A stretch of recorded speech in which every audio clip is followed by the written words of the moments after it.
Hello there, and welcome to our reflections from St Andrew's on Thursday, the 23rd of April.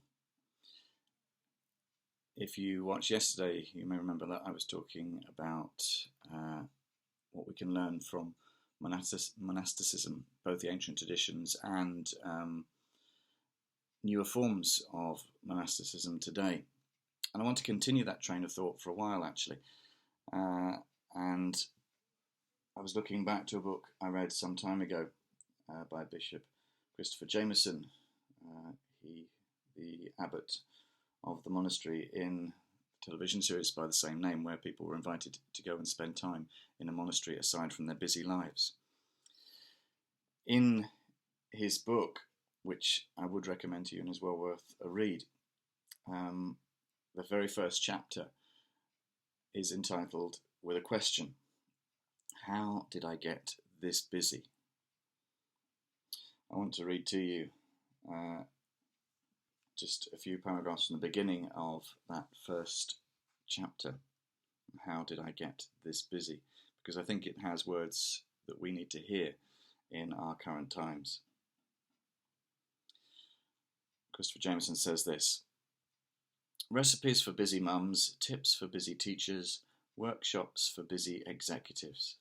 These are just some of the courses around today that help us to cope with being too busy.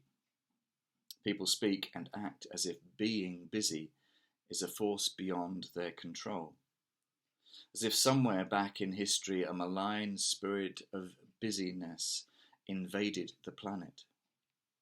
There was a time in the good old days when people had time and life moved at an easy pace. But modern society changed all that, and now we are stuck in a way of life that is a breathless rush. People don't have time like they used to, and of course we all nod at that phrase in agreement. Christopher Jameson says this: I have recently taken to asking those who come to our monastery on retreat where they find sanctuary in their lives today. Some of them admit frankly that they do not have any sanctuary, that they are just too busy, and that is why they have come on retreat. This busyness is so endemic that even the act of coming on retreat for 48 hours evokes in them a strong feeling of guilt. They might say, I have had to leave my spouse to look after the children. Or they say, I should be working. And so they feel that simply being in a monastery is self-indulgent. Then when I ask them, why have you allowed yourself to get into this state? The question throws them. Because until that moment, most had assumed that the excessive busyness of their lives was somebody else's fault. They and many others have an unspoken assumption that modern life is busy, that being busy is one of the penalties of living in a developed country in the 21st century, and that one day they will make a life decision to escape from all this, but not yet. Put simply, if somebody says they are too busy, then they either are too busy or they think they are too busy. Either way, the responsibility lies with them. They choose to lead a busy life, or they choose to think that they do. That's just the beginning of the first chapter. But busyness is something that we can all allow sometimes to creep up on us. I know many retired people who are more busy in retirement than they were when they were working. How do we let our lives get like that?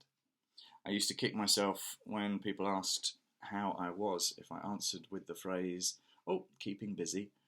And I thought, what on earth is that kind of attitude or that kind of lifestyle that I'm trying to keep busy?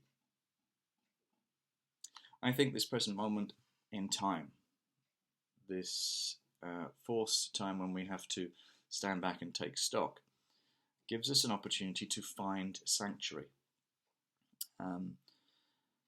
this present moment helps us to query our priorities in this moment. And we can look around already and see some of the results of that.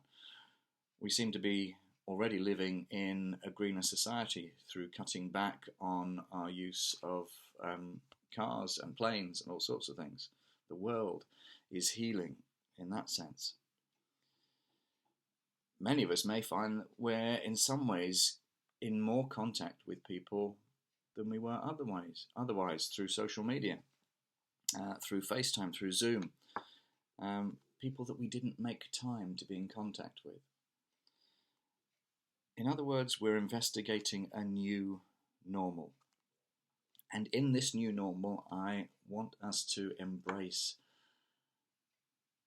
casting aside busyness, this self-enforced busyness that can take over our lives. Now, I know I've fallen into the trap of perhaps in this moment of time being more busy than ever in some ways.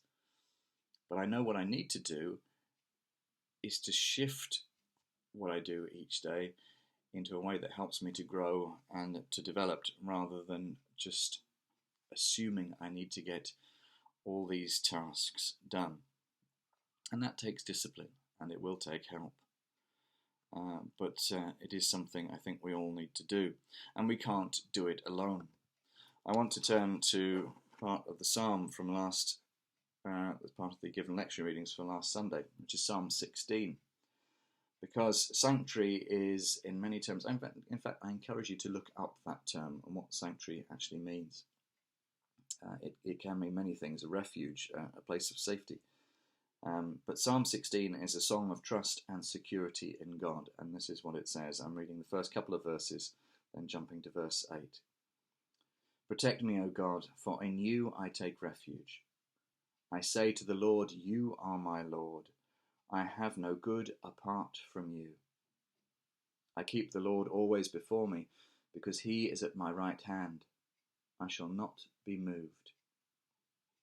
Therefore my heart is glad and my soul rejoices. My body also rests secure.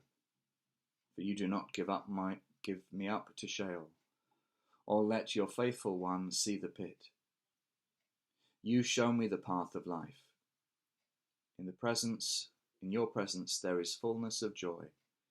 In your right hand are the pleasures for evermore. Let us investigate what these busy lives we lead are all about. Let us find sanctuary in these moments. Let us see what we can learn from monasticism, and let us allow God to be our sanctuary, our place of refuge in these times. I want to close with a prayer from the Iona Abbey Worship Book. And this prayer comes from the welcome service, from when pilgrims arrive on the island of Iona, and the very first act of worship if you've ever been in the Abbey on Iona, is a welcome service to greet all those who are coming from all places and all times and all sorts of different situations to find some sort of sanctuary and retreat and time aside on the island and with the Iona community. So this is a prayer from the welcome service. Let us pray. You, Lord, have brought us to this thin place where earth and heaven embrace. The past interweaves with the future, different nations and languages mingle, and what we want is replaced by what we need. And if we feel strange, because this place and those around us are unfamiliar, and if we feel tired because we have travelled far, and if we feel uncertain because we do not know what is before us, still let us gladly say, God, you are good to us. Bless those we have left behind. Reveal your wisdom through those we meet. Rest your peace on what weighs heavily on our hearts. plant your purpose in what we deeply desire, so that when we leave, we can say with truer conviction, God, you are good to us. Amen.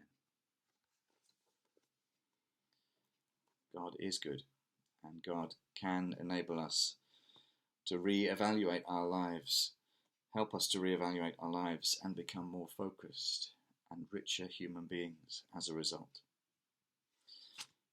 So, find focus, find sanctuary, and if you want to join with the rest of the country tonight, don't forget it's the big night in for children in need and comic relief tonight.